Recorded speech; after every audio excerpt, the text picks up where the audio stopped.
And there's no better part of the world for the boys to cast their lines than in stunning Clew Bay. Glad we have a bit of time for this, man. Definitely. When in Rome and all that.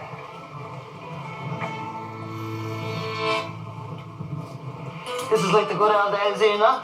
Skipping school, fishing by the dollar. I know, man. They were the best, weren't they? Oh, God, if only our teachers could see us now. If you cast out far enough, Butsy, you might get an Armada chest out there. As the boys are waiting for the big one to bite, Ian gets a call from base. What's Annie? How are you, Annie? Hi guys, how are you getting on? Roger worked out great. Yeah, really, really good. We got the Jeep full, we got some really, really nice stuff there. It was a great lead. Thanks a million. We thought we'd take the afternoon off now. Myself and Butsy were just doing a bit of fishing off the pier here at Clew Bay. You're fishing? Yeah, a bit of fishing. Tomorrow I need you guys to head inland to Swinford. There's a pub called Mellott's Emporium. It's been the same family for over 200 years. They're expecting you now tomorrow, so no messing tonight, okay? Yeah, tell them we'll be there in the morning. Yeah, spot on. Yeah, absolutely. We'll bring you back a fish, all right? Okay, bye guys. I'll chat to you in the morning. That's mad. Ian fishing. I know. What are you talking about fishing? He couldn't catch a cold, that fella. Couldn't catch his breath. The following morning, Ian and Butsy wind their way along the Mayo coastline before heading inland to Swinford for their next catch. You sleep well last night, Butsy? Yeah, man, all that Mayo. We were fishing yesterday. Really knocked me out. It was a shame we were the only fish out of water on that pier yesterday. Didn't catch a pig.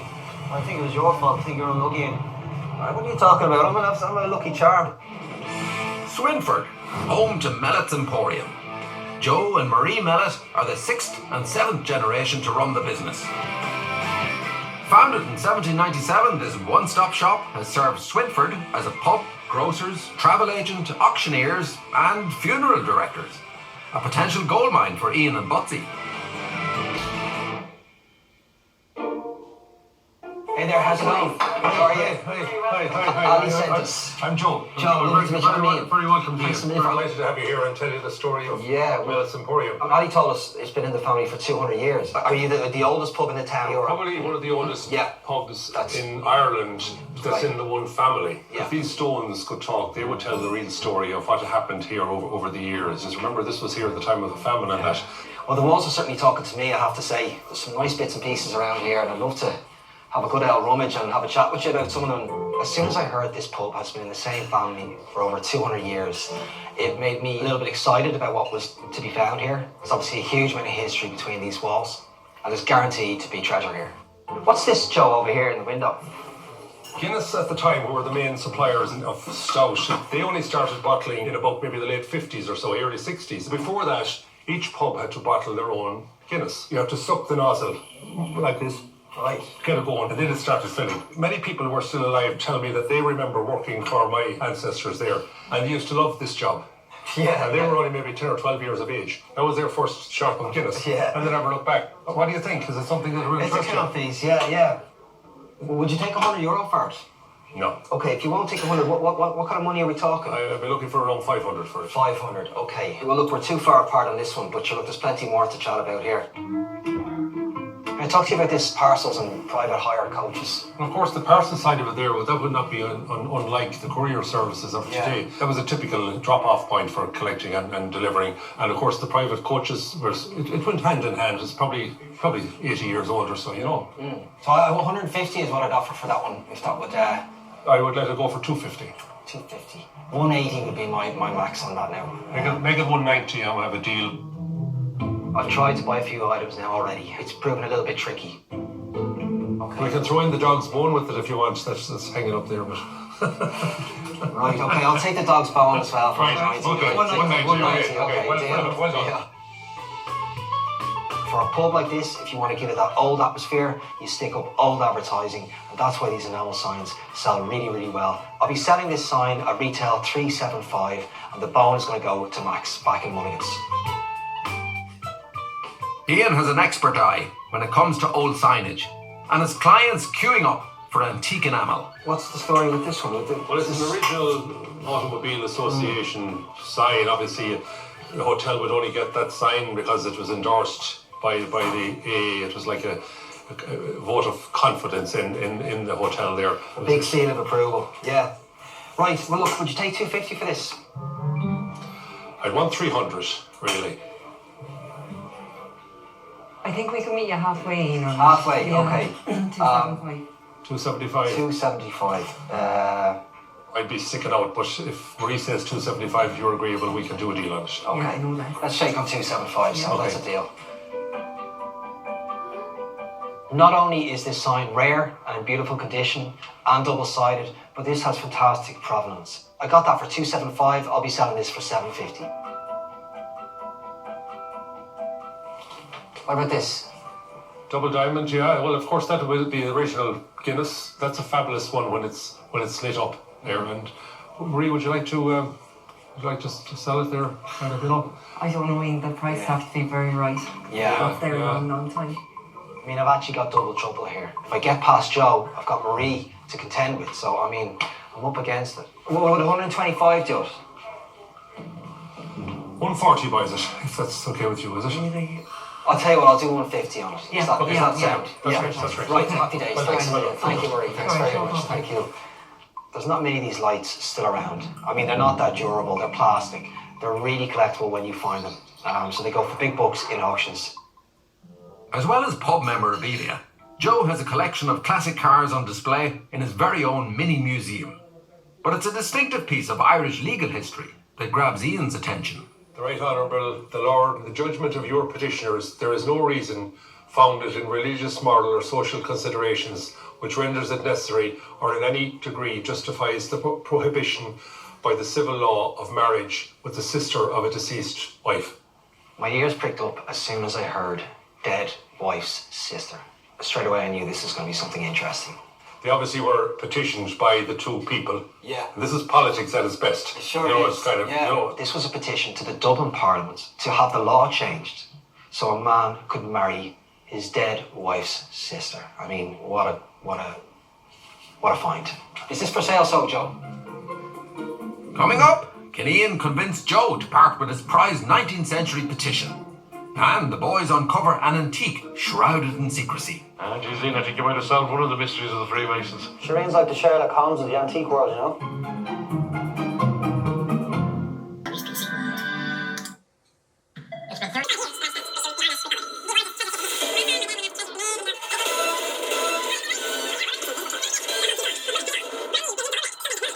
Plays. At Mellott's Emporium in Swinford, dealer Ian Dowling is trying to strike a deal with owner Joe for a very unusual petition dating back to 1881. suggest a figure to me. Would €100 take it away? No. You know, say, Marie?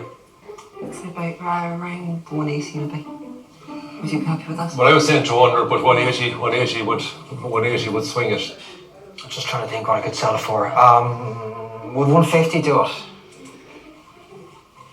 I'll leave it up to you. Right. Yeah. Well, look, another 10. Okay, 160. Okay. Let's Thank see. you. Okay. Thank you. Right, Thanks deal. very much. Okay. Now, yeah. To be honest with you, this could be a game changer. This could have been the petition that brought about the legalisation of marrying your dead wife's sister. We'll have to get this back to Dublin, and Ali can have a look into it. You never know what's around the corner in this game, do you? And it seems Ian's dealing has paid off, as the Mellotts open even more doors. We've had a good look around the downstairs part of it there. There are rooms upstairs. Rummage around. If you find something, let me know. This is the kind of access that I absolutely love. All right, cool. Well, so will I just give you a shout, so? Yeah, do that. Yeah, all right, sound job. Thanks a lot. And Ian, look out for the coffins up there. Coffin? Mellott's is a time capsule, rammed full of fascinating objects from its varied past. But before checking out the coffin, Ian calls for some backup. I've actually never seen the inside of a coffin. I don't want to either. Butsy got the head of the coffin. I strategically placed myself at the base, and Butsy started getting really nervous that there was something dodgy beneath the lid. 1, 2, 3. Yeah, all good. It's one of them nightmare things, isn't it? Yeah, Come on, man, just creep me out. We get out here. yeah. Ian got a fright, but he's not scared of searching for more bargains. And he's soon on the scent of some unlikely pub decor in the upstairs bar. Goodness, mildness, peace, patience. This is what you get with total abstinence. As soon as I saw the advertisement for abstinence, In the late 1800s, I knew I had to have it. Stop short, I warn you, drunkard. Do not enter in those wretched stalls of porter, whiskey, punch and gin. Established in 1838, the Teetotal Abstinence Society was dedicated to lowering the consumption of alcohol in Ireland. Its founder, priest Theobald Matthew, persuaded thousands to sign a pledge to stay off the sauce. So how do you promote abstinence in Ireland in the late 1800s? In this particular case, you put two trees. On the left-hand side, you've got the abstinence tree. And on the right-hand side, you've got the drunkenness tree. You've got murder, hell, death. I mean, I guess if you're trying to advertise abstinence, you want to have a fairly strong message. An unusual piece of literature in a pub. Sure it is. Yeah. So it came from Dublin. Would you mind if we take it back to Dublin? How would that sound? What would you think it's worth? I'd offer you €200 for it, Joe. I think it's worth a lot more. Yeah, it's a unique item. I'd want 400 for it. There's a big difference between my own valuation and Joe and Marie's valuation. The challenge here is to try and get them down more to my valuation. Would you do this for 3? Okay. That'd be sound. €300. Okay, sound. Okay, Thank you. that's Thank you. fine. Thanks very much. Okay, thank you very much. This is a really nice novelty item to hang up beside your Jameson whiskey or your Guinness advertisements. I got this for 300 quid. I'm pretty damn sure you're not going to see another one of these anywhere. It's something that's really unique, very funny, and I'm absolutely thrilled. After a hugely successful shopping trip around Mellott's Emporium, Ian's picked up bankable pub signs, as well as some unusual items that could bring him over €1,600. I'm really happy with the items we got, and it was really great to kind of have a look around your place here. Great. Okay. Listen, thank you, sir. Thanks so much. Zip turning Thank back. you. Thank you, Marie. Thanks so much. Really appreciate it. After 2 successful days exchanging cash for collectibles in Mayo, the boys go in hunt of another pick in the county. Who knows what lies around the corner here? Ian's made a beeline for Charlestown, the ancestral home of rock and roll's biggest sibling rivalry. You know the roots of the English rock band Oasis are actually here. Noel and Liam's mother is from Charlestown. Her name's Peggy Geller. Their father's from Meath as well, so they're 100% Irish blood. They just happen to be born in Manchester. Is that a definitely or maybe? Very funny, Woodsy. What a joker. Inspired by Charlestown's rock and roll credentials, Ian's beady eye spots an opportunity. What's this, Woodsy? It's an antique shop up here on the right. Definitely worth a look. Entrance at the back. Okay. Hopefully they're open. Looks promising. Who knows what lies around the corner here?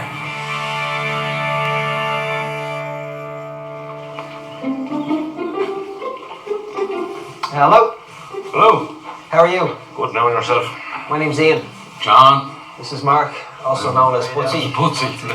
Nice one. We're out on the road looking for some treasure, so we thought we'd have a little rummage around if that suits. Yeah, it's no bother. No Yeah. bother at all, yeah. Happy days. Rude away, yeah. Have you been trading longer than that? Or? Yeah, we're at about 21, 22 years. Yeah. Started above in Dublin and ended up coming down west of the Shannon, so we're here since. John Sir has been based in Charlestown for 3 years, but life as a wheeler dealer started from the boot of his car in Dublin 2 decades ago. Started off doing car boot sales, selling body warmers, socks, underwear, stuff like that. Neighbour turned around one day and gave me 3 silver spoons. Fella came over to me first thing in the morning. He swapped 3 silver spoons for a load of skillet pots, frying pans, load of cast iron ware. Still don't know what the spoons were worth, but I done well out of what he swapped me. What I love about this game is just finding that thing that you've never seen before. It doesn't always have to be an antique with me. It can be something brand new if it's just totally different. As Ian begins to look around, it's clear that just totally different is the name of the game here. These yolks here.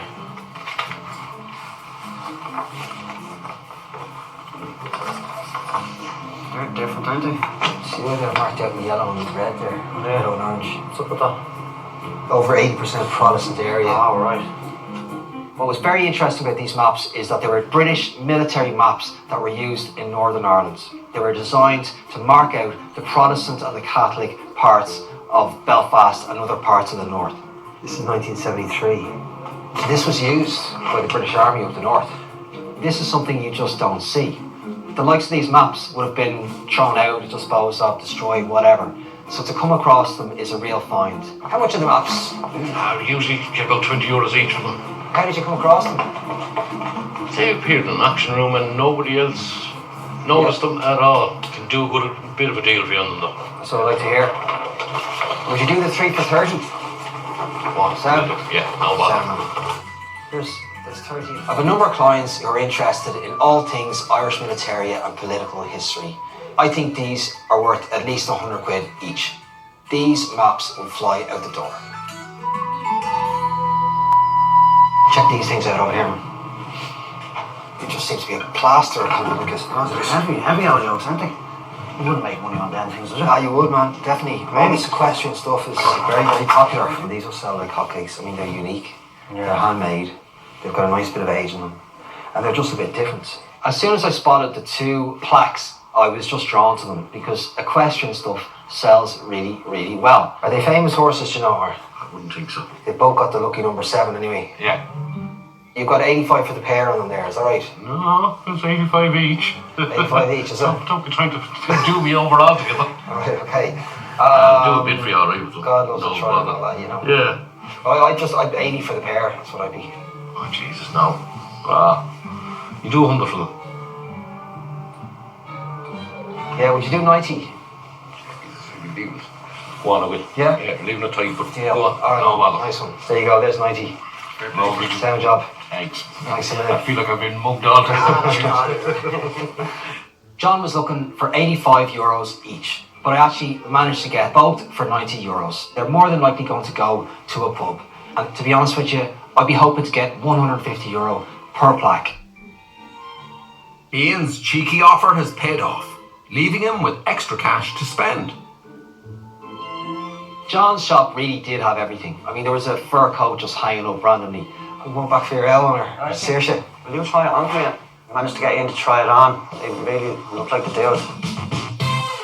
What do you think they'd say if I walked into Mulligan's like this? I don't know, I'd say you'd be right at home there wearing that, like, you know? When I put it on, I felt like a bit of a dude. But when I saw my reflection in the mirror, I put it right back on the hanger. It wasn't for me. It is very much like an Ellen's thing. I hadn't seen it. This fur coat was less John Shaft. It was more like me Granny Dowling's. Ian's fantasy in fur may have turned into a crime against fashion, but it's Butsy who finds a star attraction hidden among some very collectible movie merchandise. Oh man, Star Wars, look. It's my favourite thing as a kid. There's Han Solo. Everyone used to say I look like him. But yeah, these were things. Well, if they're brand new and they're in the box, like, Yeah. they're like 100 quid each.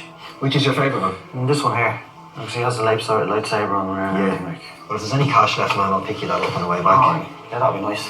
As Ian scours the shelves of John's shop, he spots items related to the Freemasons, That's a Mason yoke, is it? perhaps the world's most well-known secret society. What's that you're looking at? Not sure. I'm trying to figure it out. It came out of a Freemason's lodge. Did you ever think about joining yourself? No, God, no. Yeah. Right. No, I wouldn't. John said this piece came from a Freemason's lodge, and in fact it had a really prominent position hanging from the ceiling above the pulpit at the top of the Freemason's lodge. But I had to try and get this item. The star on it, John, it looks like the Order of the Eastern Star, but it just doesn't seem to look right.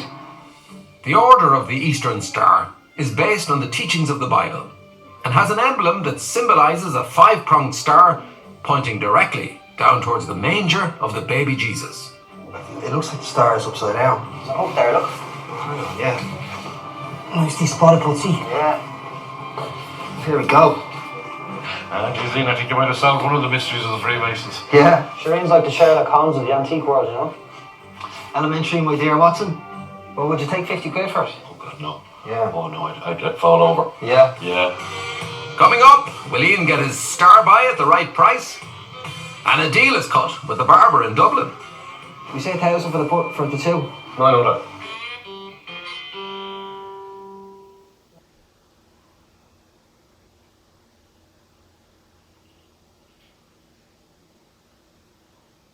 Two treasure hunters. He's found an item from an old Freemason's lodge. He's hoping owner John Sir will shake hands on a deal. Well, would you take 50 quid for it? Oh, God, no. Yeah. Oh no, I'd fall over. Yeah. Yeah. I wouldn't want that now. Now, what about 60? No. You do 17 it. 65 and you got a deal. 17 you have one.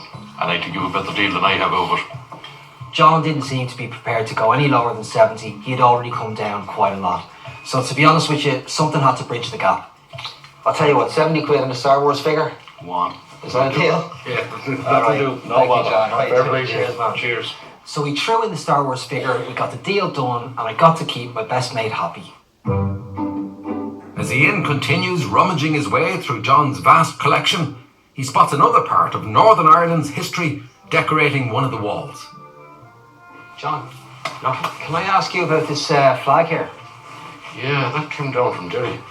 Derry. Yeah, I think it was used as part of the peace marches in the early 70s. Do you mind if I take a closer look at this outside? No John, problem in the world got in. No problem at all. I could easily walk past this flag. When you visit a shop like John's, you've got to have your wits about you. So what do you know about this, John? It came down from Derry with a lad from Derry City. You reckon it was part of the peace marches up there. It feels right for the time and it's kind of crudely made. Yeah, they often were. It's, so you reckon early 70s? I reckon so, yeah. Well, it's a great message, isn't it? It is, yeah. You know. So the message still rings true today. 100%. Yeah. So what are we talking for this, John? You'd have to be talking 150 anyway, wouldn't you? I was thinking more 100, to be honest with you, John. Getting kind of fond of it now, so feeling kind of, in here for it now at this stage. I know, It's yeah. a nice piece. Oh, look at Hunter's the best in doing it, is it? It is, well, it is. Yeah. It's the best Right, I'll do. go on, you've spent a fair bit today. Look at bring it. I hope you enjoy it. I hope you get lucky with it. Thank you, sir. Thanks No very much. bother at all. Fair play to you. Thank you you. very much. This is my favourite deal of the day. If everybody thought the way the person who made this banner thought in the early 70s, peace would have come an awful lot sooner. Somebody who can appreciate the significance behind this banner will be prepared to pay at least €500. It's a fantastic piece of history. Yeah, I think this is it's known as an English rose. It's like a post-war British made, and it was made from leftover aluminium after World War II. You know the nose cone on the Spitfire planes? Yeah. Well, this company, English Rose, actually manufactured them. And after World War II, they had loads of leftover aluminium, and they decided to go into kitchen units, making kitchen units just like these. So these were the first modular kitchens ever made. It's like early IKEA then. Exactly, 100%, exactly like store. that. They were very popular in the UK, but you didn't see as many of them over here. So it's quite unusual to come across it here. And man, it looks like it's been sitting here a while. It's covered in dust. John, I just spotted another thing here that kind of tickles me fancy a little bit. Do you know what it is, you do? I do, yeah. I'd like to take this back to Dublin with us. The Jeep's nearly packed, but we might squeeze this in and that will be... If you've room for it, I'd be glad to see it going. Yeah? Oh, yeah. Would you do it for a ton? You spent a good bit of will, yeah? Yeah, Go on. sound job, John. You're an absolute gentleman. Thank you so much. Thank you. Fantastic. I hope you're lucky with it. Thank you very much, thank you. €100 for the English Rose kitchen unit was an absolute bargain.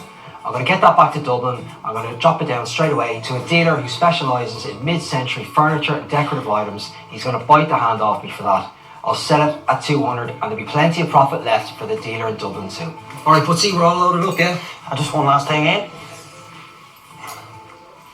Can't go without this. Luke, yeah. Yeah. Nice. Thanks for that. Great all day. John, thanks so much. No bother, Really boys. appreciate it. You're an absolute gentleman. Thank you very much. Great boys. shop here as well, and we'll hope to be back soon. Cheers, Ian. Fair play to you. Thank you very much. The force was with Ian today as he spent €390 on 5 lots that could land him a profit of around €1,100. John, thanks again. See you soon, alright? Cheers, John. Good luck. Take it easy. See you soon. The boys head back to Dublin with their treasures from Mayo, and Ali and Vinny get to work finding out more about the petition bought from Mellott's Emporium in Swinford. Hey, I need your help with this. This is a petition for when a husband of the deceased wife would want to marry her sister. It was illegal, so this was a petition that was made out to make it legal. That is highly desirable.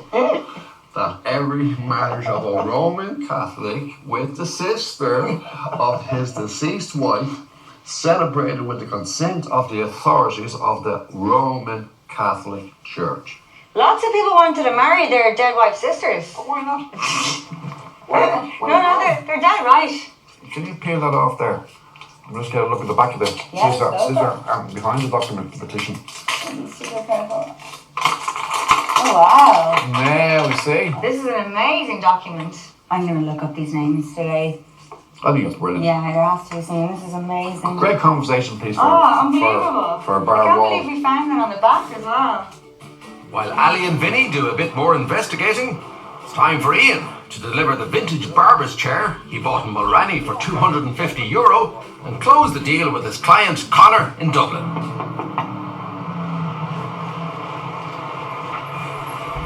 How's Shakes, man? How's it going? How's Daisy? Well, Yeah, pretty good, pretty good. I want to show you this chair.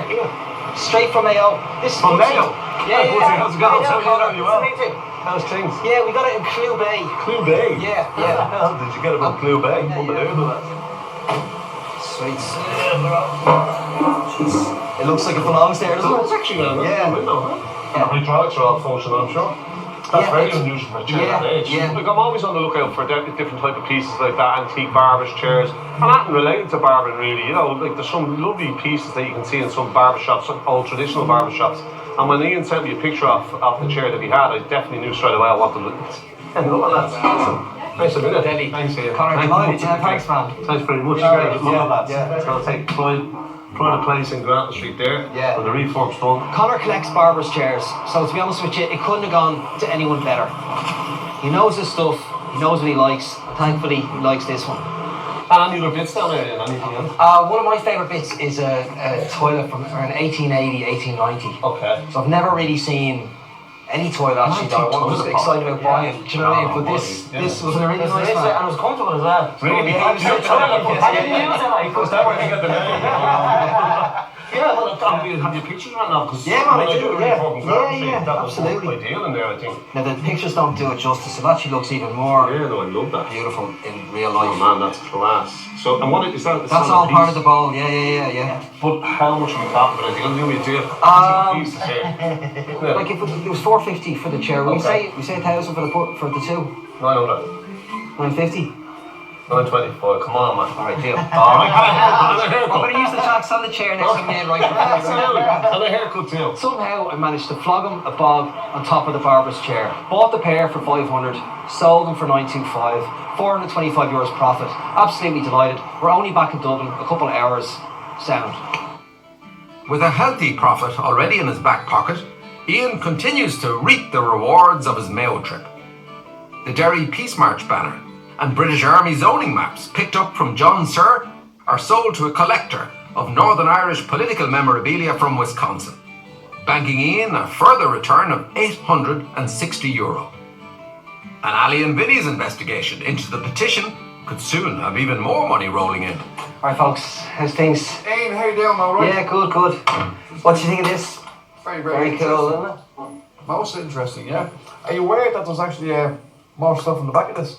No. Really? We just lifted it off the wall and then we kind of loaded it up. Okay, well check this out now. There you go. Look at that. Nice, isn't it? Yeah. Ali, you must have done some research on it, did you? I've done loads of research. I found out that this law from this petition that was actually finalised in 1907, I think it's the 28th of August.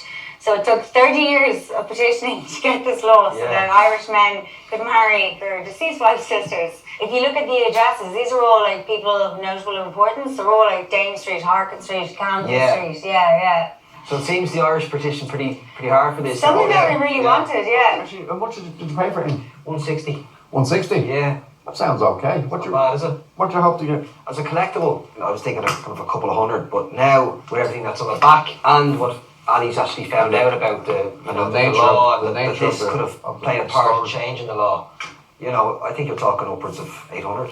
Really? Yeah. Yeah, good. Yeah. Good. Well done. Yeah. With more profit on the way, a celebratory drink is in order. So how'd you get on this week, lads? Really good, Gary. We got some really good stuff, didn't we? Yeah. I mean, one of my favourite items this week is this thing here. You'll see, you may not like this, Gary, now, but it's basically the abstinence tree and the drunkenness tree. You know, abstinence is not a good thing for Republicans, you know, so stick to the black stuff, stick to what we know. Well, cheers to Mayo. Cheers. Cheers, folks. Cheers.